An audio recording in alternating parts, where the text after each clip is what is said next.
Bom, nós vamos ver agora a sequência de eventos que culmina com a ocorrência dos surtos DDTA, enfatizando que os surtos geralmente ocorrem quando são servidos uma grande quantidade de alimentos para uma grande quantidade de comensais.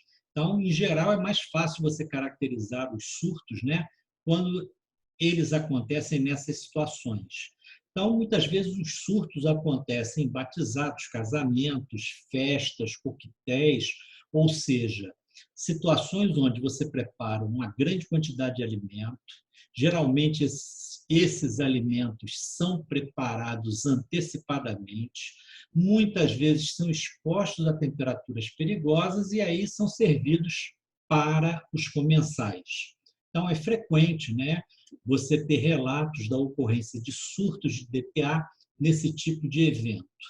Agora, no dia a dia, a nutricionista ela acompanha surtos que acontecem aonde? Principalmente restaurantes institucionais, cozinhas industriais, serviços de alimentação, ou seja, locais que têm a nutricionista como responsável pela produção dos alimentos. Então, muitas vezes, ela é responsável técnica desses estabelecimentos e ela vai se deparar com os surtos de DTA. Ou seja, são eventos, são intercorrências que acontecem em função da atividade de produção de alimentos.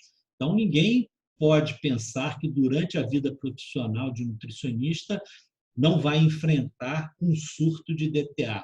Lógico que vai enfrentar um surto de DTA e por isso que é importante você aprender, né, fazer investigação epidemiológica. Por quê? Quando você se deparar com o surto, você não está despreparada para a investigação. Como é que acontece o surto? De uma forma bastante simplificada, você tem uma refeição suspeita que vai ser fornecida a um grupo de comensais e uma parte dos comensais não apresentarão a doença e uma outra parte dos comensais apresentarão a doença, ou seja, serão os casos primários. Reforçando o que já foi falado no conceito de surto de DTA, bastam 2 ou mais indivíduos, independentemente do tamanho do grupo de comensais que consumiu a refeição suspeita, para você caracterizar como um possível surto. Então, por que existem comensais que não adoeceram? Possivelmente porque não consumiram itens do cardápio que estão envolvidos no surto de DTA, ou então consumiram quantidades do item do cardápio que causou a DTA em quantidades inferiores para ter a dose intoxicante ou a dose infectante. Então, isso aí é esperado. Uma parte dos indivíduos não apresentará a doença. É a maior parte, a menor parte, é um percentual? Não existe regra. A regra é ao contrário. 2 ou mais indivíduos, independentemente do número de refeições servidas, já são suficientes para caracterizar o surto. Esses indivíduos, os casos primários, os indivíduos que ingeriram a refeição suspeita e adoeceram, em geral, eles evoluem para a cura. A taxa de mortalidade das DTAs, felizmente, é bastante baixa.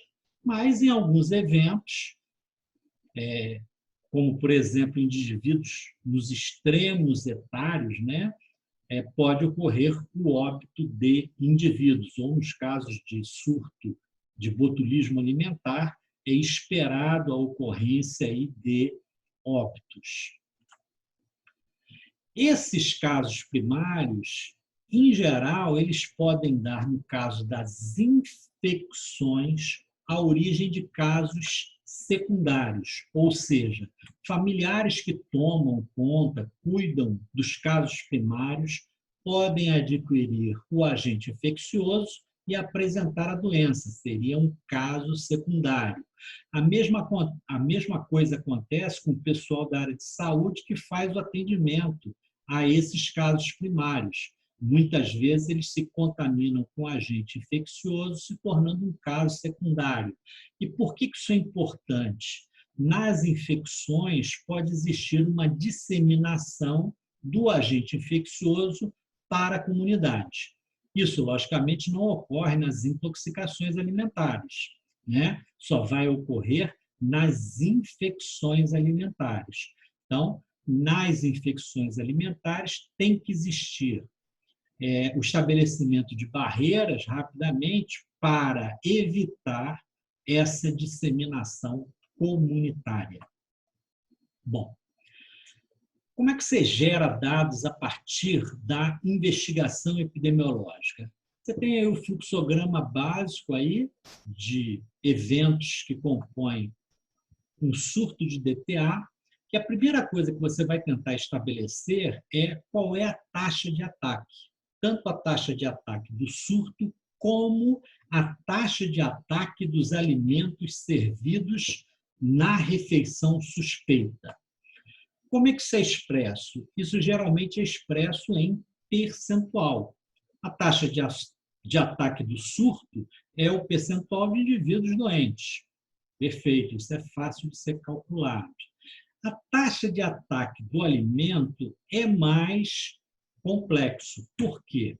Dependendo do tipo de refeição, você pode ter inúmeros itens no cardápio. E aí você teria que avaliar item por item e não a refeição. Ou seja, não é a taxa de ataque do almoço, a taxa de ataque do jantar, a taxa de ataque do café da manhã ou a taxa de ataque da ceia. Muitas vezes você tem que escolher, né? Você tem que caracterizar, melhor dizendo, um item do cardápio que foi envolvido como suspeito nesse surto de DTA. Isso é difícil? É bastante difícil. Por quê? Muitas vezes, você tem itens do cardápio que são consumidos pela maioria dos indivíduos. Então, você comparando aqui esses dois indivíduos, se você calculasse a taxa de ataque do arroz, seria 100%. Ou seja, todos os indivíduos consumiram arroz. Se você calcular a taxa de ataque do feijão, 100% consumiu feijão. A taxa de ataque da batata frita, 100% consumiram batata frita. E para que você determine com precisão qual foi o alimento envolvido, o ideal é que você calcule o risco relativo de cada item do cardápio. Então, você vai entrevistar todos os indivíduos doentes e sãos, verificar quais foram os itens do cardápio consumidos e determinar o risco relativo de cada item do cardápio. Então, isso só pode ser feito dessa forma. Não adianta você entrevistar só os indivíduos que apresentaram a DTA. Você tem que entrevistar também os indivíduos que não apresentaram a DTA, os indivíduos sãos. Só assim você vai conseguir calcular o risco relativo dos itens do cardápio. Esse tipo de cálculo ele é feito de forma bastante precisa pelo pessoal da vigilância sanitária. Por isso que, às vezes, é um equívoco não comunicar os surtos de DTA para a vigilância sanitária. Por quê? O pessoal da vigilância sanitária, muitas vezes, tem um treinamento específico para calcular o risco relativo dos alimentos, ou seja, para investigar os surtos de DTA. Então, o auxílio que eles podem prestar pode ser bastante importante, já que eles têm as ferramentas epidemiológicas e, muitas vezes, laboratoriais para essa investigação. Bom, então, primeiro item que você deve determinar, taxa de ataque do surto ou taxa de ataque do alimento, correto? Bom, segundo item que você deve determinar é o período de incubação da DTA, ou seja, a partir do momento que você determinou qual foi o item do cardápio que causou o surto de DTA, você, entrevistando os comensais doentes, você vai determinar qual foi o período de incubação, ou seja, o intervalo de tempo entre o consumo do alimento e o início da apresentação dos sinais e sintomas. Como é que você vai expressar isso? Em até um dia você expressa em horas. Então, foram 2 horas, ou foram 6 horas, ou foram 12 horas, 14 horas.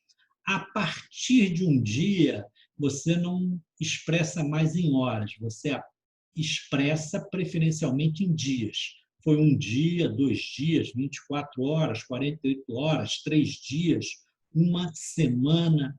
Então, é assim que você expressa o período de incubação. Quando ele é curto, em horas. Né? Quando ele ocorre em 24 horas, em horas.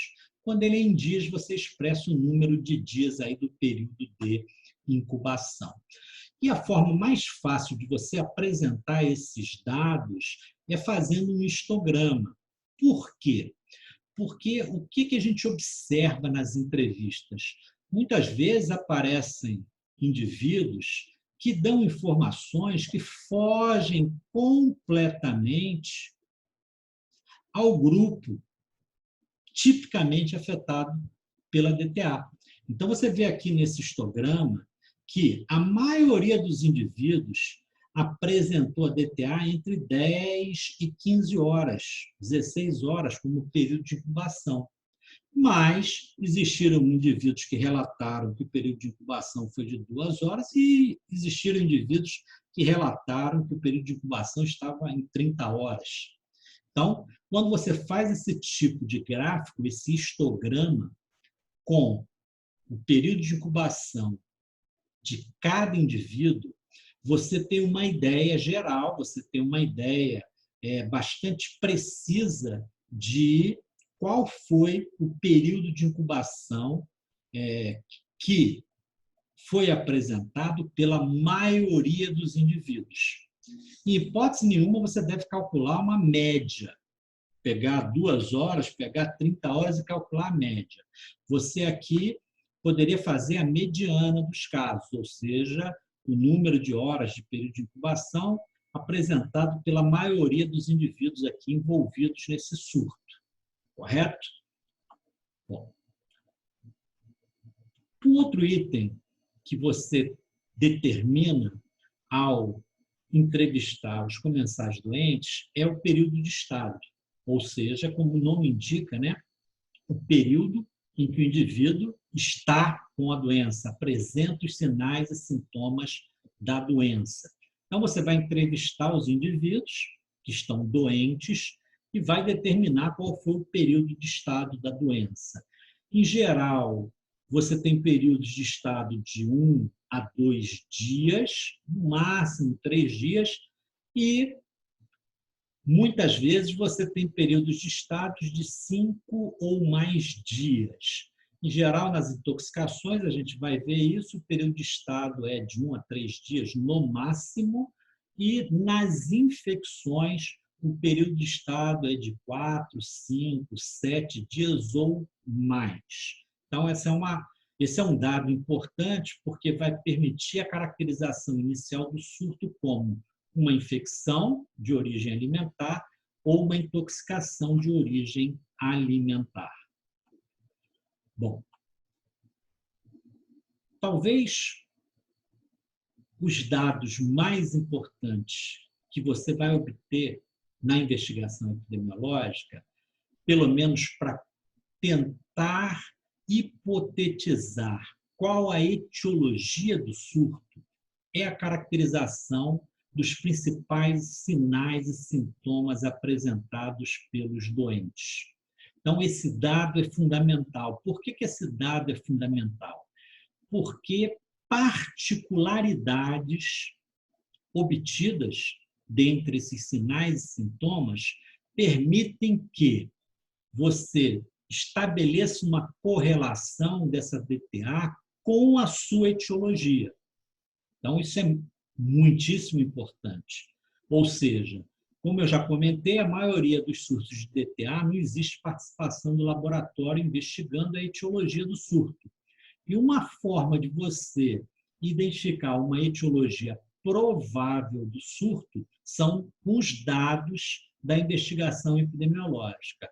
E um dado que aponta para a etiologia, muitas vezes de forma bastante precisa, são os sinais e sintomas apresentados aí pelos comensais doentes.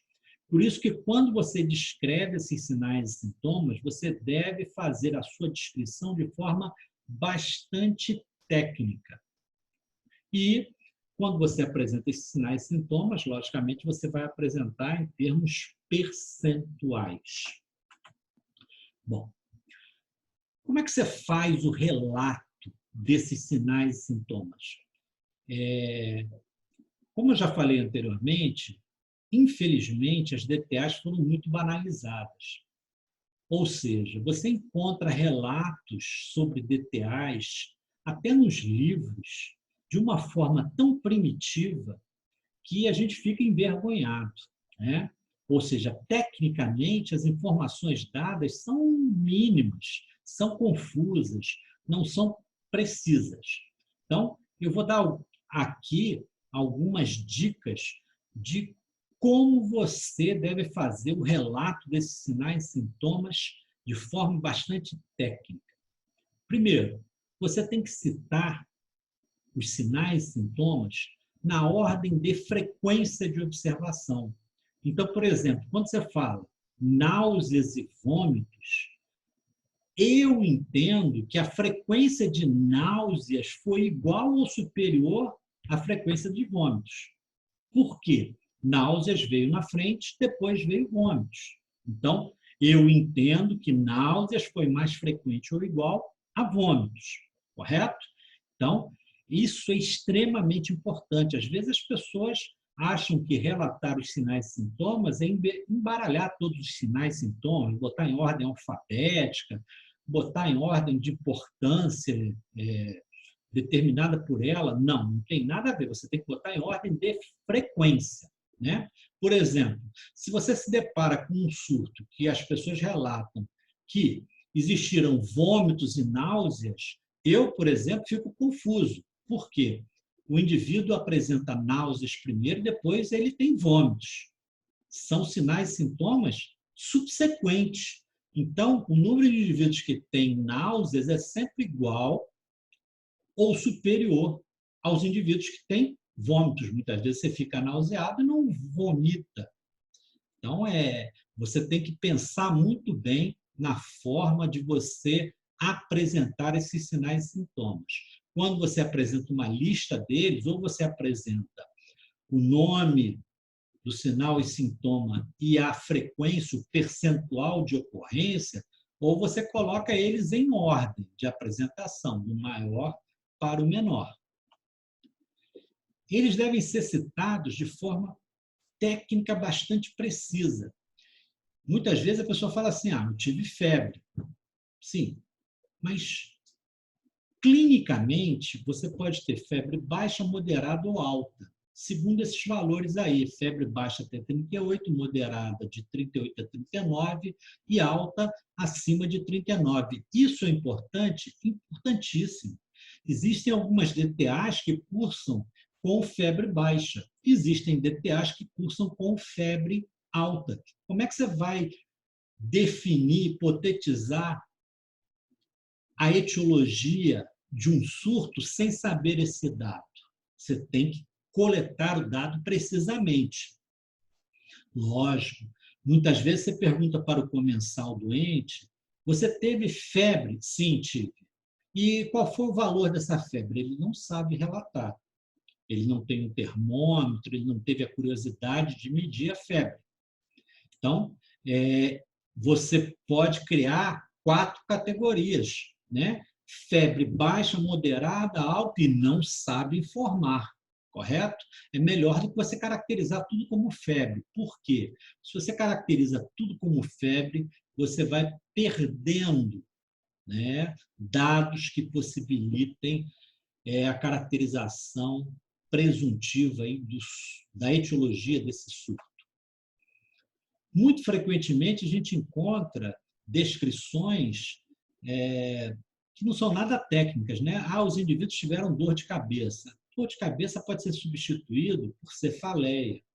Uma outra coisa importante, cefaleia tem que ser diferenciada, por exemplo, de cefaleia latejante. Existe uma cefaleia que o indivíduo apresenta a intensificação da dor a cada batimento cardíaco, né? A cada vez que o sangue é bombeado pelo coração, existe uma intensificação da dor.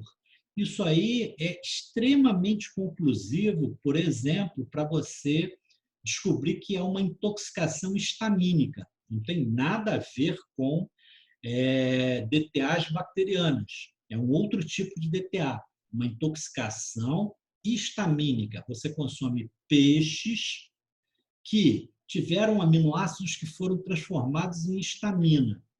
Então, isso é muito comum, principalmente aí com essa popularização dos restaurantes de comida oriental, né? Consumir peixe cru.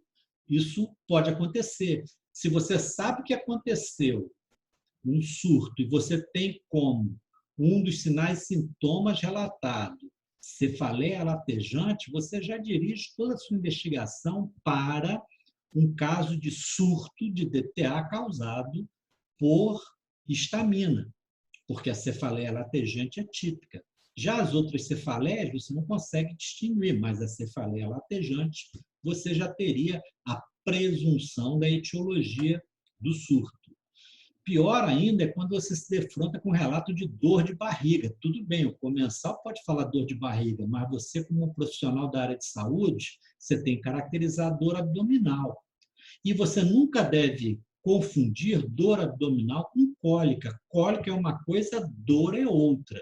Dor abdominal é constante. Cólica intestinal é a intensificação ou aparecimento da dor na região, né, afetada quando da passagem da onda peristáltica. Então, o indivíduo não está sentindo nada. Quando passa uma onda peristáltica por aquela área do tubo, do trato digestório, está inflamado, vai ocorrer dor. Então, dor abdominal é uma coisa, é constante. O indivíduo tem a mesma intensidade da dor continuamente. Cólica intestinal é diferente, né? Cólica intestinal, a dor ela agudiza em alguns momentos e minora em outros. E você também não pode falar só cólica, porque você pode ter cólica menstrual, cólica biliar e cólica intestinal. Então, você tem que ser bastante preciso. Cólica intestinal. A diarreia também é um outro dado que muitas vezes você tem muita dificuldade de entender o que as pessoas querem falar, o que foi diarreia, né? As características da diarreia são importantes para você tentar identificar a etiologia. Então, por exemplo, se você fala que é uma diarreia jejunal, ou seja, uma diarreia em que a bactéria está afetando o intestino delgado na área do jejum, você consegue relacionar essa área com os patógenos que colonizam e causam infecção nessa área. Já quando você fala diarreia colônica, você tem um grupo de bactérias que causa infecção justamente no intestino grosso. Então, as bactérias, elas muitas vezes têm preferências pelo intestino delgado, pelo intestino grosso, ou afetam o intestino delgado e grosso. Então, você tem que caracterizar qual tipo de diarreia que o indivíduo está apresentando. Como é que é a diarreia jejunal? A diarreia jejunal, muitas vezes, ela é descrita como diarreia osmótica, ou seja, você tem o comprometimento da principal função do jejum, que é a absorção de nutrientes. Consequentemente, chega uma grande quantidade de nutrientes nos colos. E aí vai haver uma multiplicação expressiva da microbiota colônica, né? Vai existir uma acidificação muito irritativa da mucosa intestinal e o indivíduo vai ter um evento de evacuação. E acabou. Então, ocorre geralmente um evento, 2 eventos, a diarreia é aquosa e geralmente existe a emissão de uma grande quantidade de gases, né? Se existe fermentação, pode existir a produção de gases, a pessoa tem essa emissão, né, de gases. Uma outra coisa que as pessoas relatam é quando as fezes são ácidas, assaduras na região perianal. Então, você já sabe que foi uma diarreia jejunal, porque as fezes estão ácidas. Consequentemente, a acidez das fezes determina a assadura da região perianal. A diarreia colônica é bastante diferente. É aquela diarreia que o indivíduo vai inúmeras vezes ao banheiro. Ele tem sempre aquela sensação que não defecou todo o conteúdo intestinal, a sensação de tenejo. Ele emite pequenas quantidades de fezes, várias vezes. Então, você tem que diferenciar diarreia jejunal de diarreia colônica, porque muitas vezes é fundamental para você hipotetizar a etiologia aí do surto. E uma característica da diarreia, que é muitíssimo importante, é a presença de muco e sangue nas fezes. Se você se defronta com a descrição que aconteceu uma diarreia mucossanguinolenta, você já hipotetiza qual é a etiologia do surto. Eu sei que provavelmente foi uma bactéria que faz invasão intraepitelial. Pode ser uma Shigella, pode ser uma Escherichia coli enteroinvasora. Então, você repara, um dado da descrição de sinais e sintomas me possibilita dirigir, né, a hipótese da etiologia do surto que eu estou investigando. Por isso que é importantíssimo você caracterizar de forma bastante precisa e técnica os sinais e sintomas. Muitas vezes você vê descrição de diarreia como osmótica, e seria muito semelhante à jejunal, secretória, exudativa, motora. O melhor é diarreia jejunal e diarreia colônica. Essas outras adjetivações aí são de difícil compreensão. Na realidade, o que você quer saber é a infecção está localizada predominantemente no intestino delgado, no intestino grosso ou ambos estão sendo afetados. E mais complicado ainda é as pessoas entenderem o que é diarreia. Né? Se você perguntar qual é o conceito de diarreia para 10 pessoas, você vai obter 10 conceitos diferentes. Todo mundo acha que sabe o que é diarreia, mas muitas vezes ninguém se preocupa em ver tecnicamente o que é diarreia. Diarreia, conceitualmente, é uma mudança no hábito intestinal do indivíduo. Então, vamos pensar naquele indivíduo que é um constipado fisiológico. Ele evacua uma vez por semana. Estou exagerando, mas vamos dizer que é um indivíduo que evacua uma vez por semana. Se ele passar a evacuar todo dia, isso é uma mudança de hábito intestinal do indivíduo. Ele está tendo diarreia, correto? Essa diarreia, essa alteração no hábito intestinal do indivíduo, implica em aumento do peso da quantidade da parte líquida das fezes. Então, muitas vezes, as fezes são líquidas, muitas vezes elas são semi-moldadas ou pastosas, mas não necessariamente as fezes têm que ser líquidas. Podem ser pastosas e podem ser semi-moldadas. Então, dependendo da localização, né, no intestino delgado ou no intestino grosso, você vai ter características diferentes. No intestino delgado, você vai ter fezes líquidas. No intestino grosso, você vai ter fezes pastosas ou semi-moldadas. Então, é importante você caracterizar esse dado. Né? Então, Muitas vezes a pessoa fala que diarreia é emissão de fezes líquidas, não necessariamente. Pastosas e semi-moldadas estão aí incluídas. Além do aumento da frequência das evacuações dia, ou seja, se aquele indivíduo está acostumado a ir defecar uma vez por dia, se ele defecar 2 vezes, 3 vezes, você já pode caracterizar isso como diarreia. Lógico, não é pensar um item desse conceito e sair caracterizando tudo como diarreia. Lógico, você tem que ter um conjunto, né, de características para você caracterizar como diarreia. Bom, eu tentei enfatizar bastante que você deve colher os dados de sinais e sintomas de uma forma bastante precisa. Por quê? Porque é muito importante, já que muitas vezes você não tem o auxílio laboratorial, que você estabeleça uma hipótese da etiologia do surto. Então, é muito bom quando você tem a caracterização epidemiológica do surto e, a partir dela, você estabelece uma possibilidade etiológica. Então, vamos lá. Alguns sinais e sintomas que são muitíssimo importantes. Por exemplo, vômitos intensos. Então, o indivíduo apresentou vários eventos de vômitos consecutivamente. Isso é bastante sugestivo da intoxicação estafilocócica. Já vômitos espaçados, eu vomitei 1 vez, 2 vezes no dia. Isso nunca levaria você para uma intoxicação estafilocócica. Agora, durante meia hora eu fiquei vomitando constantemente, tinha náuseas e vômitos constantemente. Você já pode pensar na possibilidade de uma intoxicação estafilocócica.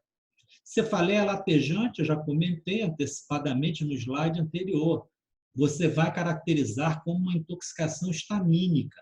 Né? A histamina é uma amina vasoativa, é uma amina que faz vasodilatação.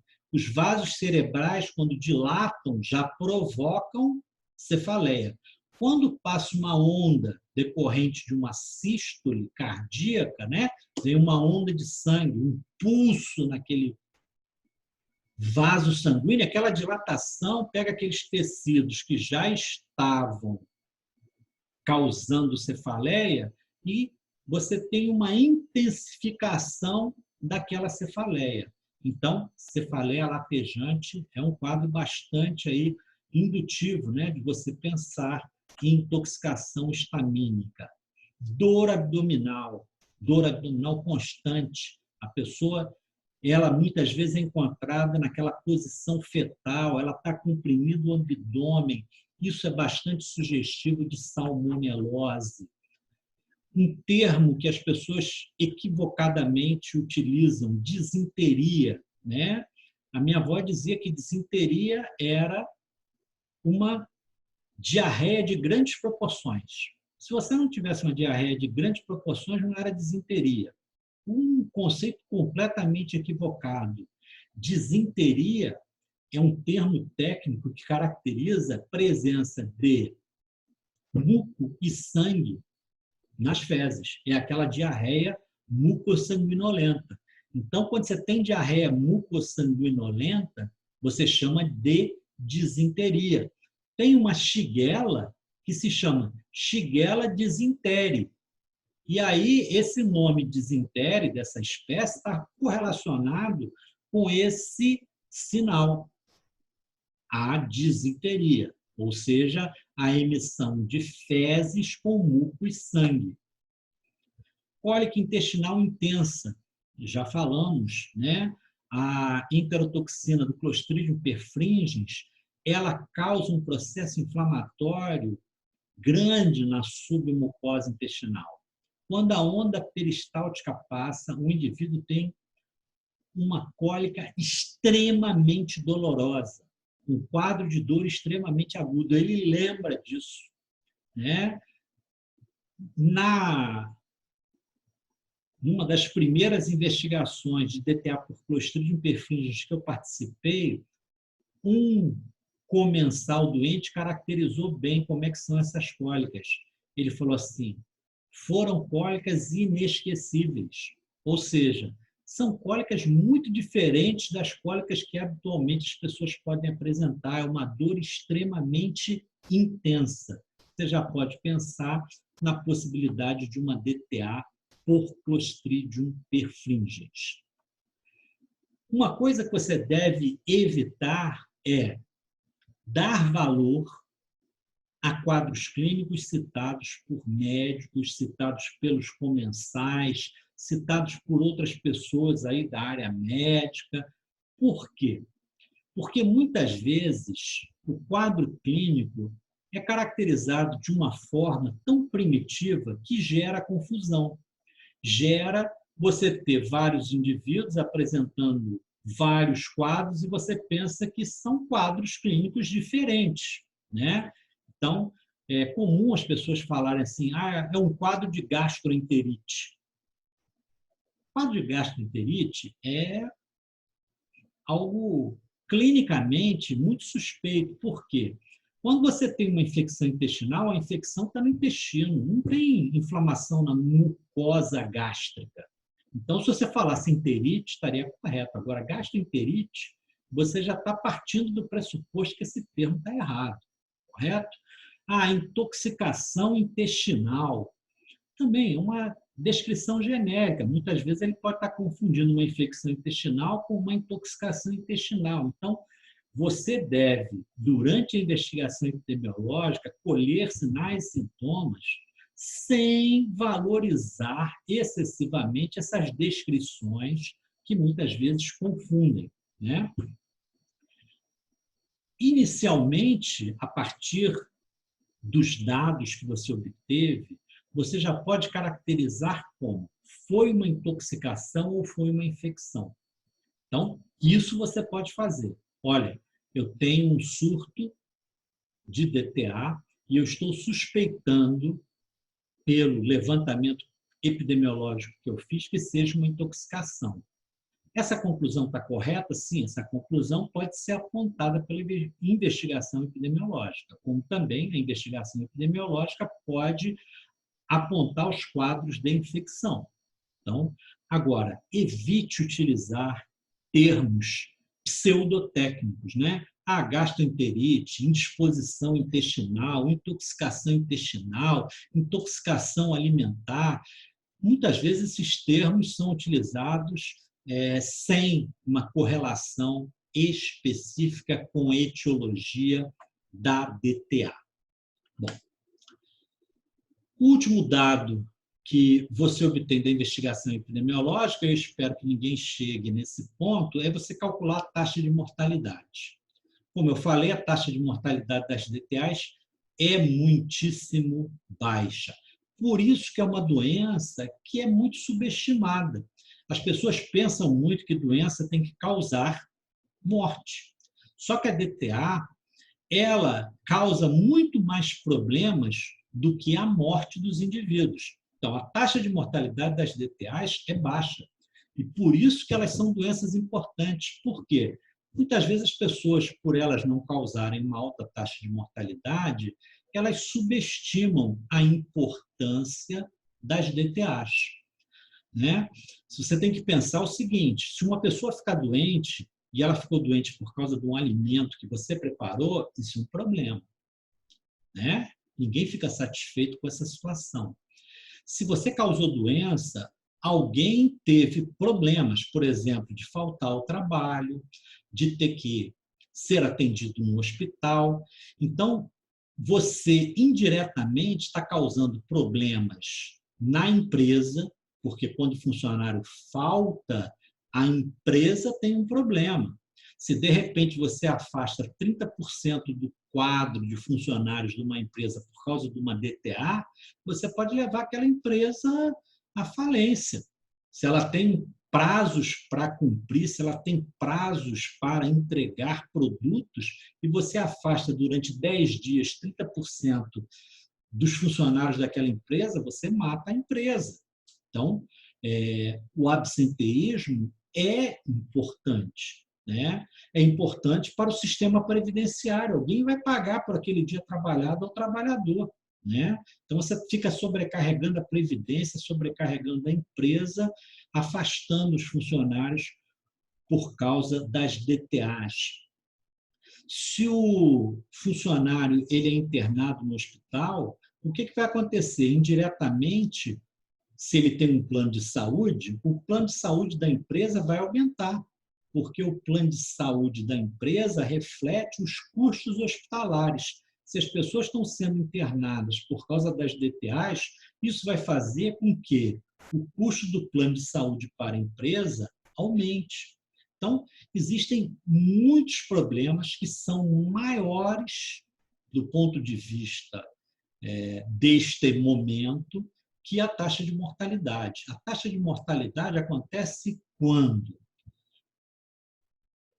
particularmente no caso do botulismo alimentar, onde a taxa de mortalidade é relativamente elevada, e a taxa de mortalidade pode ser elevada quando as DTAs, o surto de DTA, acomete indivíduos nos extremos etários. Então, quando você tem um surto de DTA numa creche, ou quando você tem um surto de DTA numa casa de repouso, esses indivíduos nos extremos etários podem vir a óbito por causa de consequências das DTAs. Mas nos indivíduos com idade laborativa, que são a maior parte dos indivíduos que são atendidos nos restaurantes institucionais, nas cozinhas industriais, nos serviços de alimentação, esses indivíduos, geralmente, eles apresentam taxas de mortalidade muito baixas. Taxa de mortalidade é diferente de taxa de hospitalização. Então, muitas vezes, você tem a hospitalização do indivíduo e ele sai curado. E isso é relevante, correto? Então, você deve colocar a taxa de mortalidade em segundo plano, porque geralmente ela é muito baixa ou ela nem ocorre, certo? Bom, como eu comentei, né, no botulismo, nas intoxicações, exceto o botulismo, a taxa de mortalidade é muito baixa. Então, as intoxicações alimentares, exceto o botulismo, elas se autorresolvem, com ou sem ou apesar do médico. Basta a medicação sintomática. Então, numa intoxicação estafilocócica, estou com náuseas e vômitos, a prescrição de um antiemético e hidratação vai resolver o problema.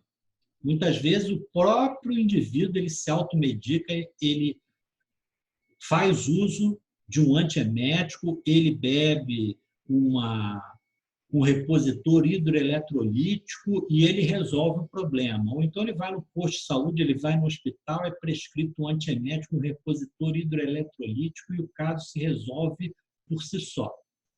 Então, são doenças muito autocontidas, né? Exceto o botulismo. O botulismo é uma doença extremamente grave e a taxa de mortalidade é bastante elevada, né? Sem tratamento específico, a taxa de mortalidade é de 100%. Então, ela foge a essa regra que a gente está citando. Nas infecções, existe sempre o risco de evolução para o óbito, ou seja, você deve considerar as infecções como imprevisíveis. Vai depender de indivíduo para indivíduo, não existe uma regra única. Às vezes, um indivíduo tem uma salmonelose melhor em 5 dias, às vezes, um indivíduo tem uma salmonelose e fica 30 dias hospitalizado. Então, as infecções devem inspirar uma preocupação muito grande. Por quê? Elas são muito imprevisíveis. Tá? Felizmente, a antibiótico terapia resolve a maioria delas, mas algumas infecções podem evoluir para o óbito. Nas infecções que não são autolimitadas ao trato digestório, ou seja, que existe invasão da submucosa, que existe invasão da corrente sanguínea e apresentação de infecções em outros sítios anatômicos, esses processos são muito sérios. Então, existem alguns micro-organismos que fazem isso tipicamente. Existem salmonelas especializadas em infecção extraintestinal. Ou seja, muitas vezes você nem ouve o indivíduo relatar sinais e sintomas intestinais. Por quê? Porque ele está com uma sepsis, ele está com um quadro extremamente grave de infecção. Você nem detecta que ele teve uma infecção intestinal pela salmonela. A salmonela passou pelo intestino, caiu na corrente sanguínea e está causando uma infecção generalizada. Ou seja, o indivíduo muitas vezes nem tem condição de relatar para você que teve náuseas, vômitos, teve dor abdominal ou teve diarreia. Isso passa desapercebido face à gravidade do quadro clínico do paciente. E, independentemente da etiologia, seja toxinas, sejam bactérias que causam infecção, você tem sempre que se preocupar nos extremos etários. Os extremos etários são muito mais suscetíveis a evoluírem mal nas DTAs que os indivíduos em idade laborativa. Bom, o que vai acontecer ao final da investigação epidemiológica? Se você ouviu todas as recomendações dadas entusiasticamente aqui por mim, o que você vai ter ao final? Você vai ter concluído qual é a taxa de ataque do surto e qual a taxa de ataque do alimento. Qual é o período de incubação desse surto? Quais os principais sinais e sintomas? Qual foi o período de estado e qual foi a taxa de mortalidade? Isso aí é extremamente importante, por quê? Primeiro, se você obteve todos esses dados, é porque você já caracterizou que aconteceu um surto de DTA.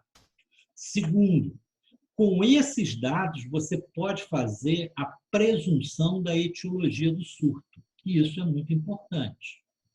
Então, uma investigação epidemiológica de um surto de DTA bem feita permite não só você caracterizar que houve um surto, bem como hipotetizar qual foi a etiologia do surto. Agradeço muito aí a atenção de vocês. Esse assunto é bastante dinâmico, empolgante, muito importante que seja sempre visto tecnicamente por vocês. Como eu sempre recomendo, faça os exercícios do Google Formulários ou do Google Socrative, do Socrative, não é Google, do Socrative, peças monitoras, e aproveite o estudo sincrônico para tirar suas dúvidas aí sobre esse assunto. Agradeço muito a atenção de vocês e até a próxima atividade aí da disciplina de microbiologia. Muito obrigado.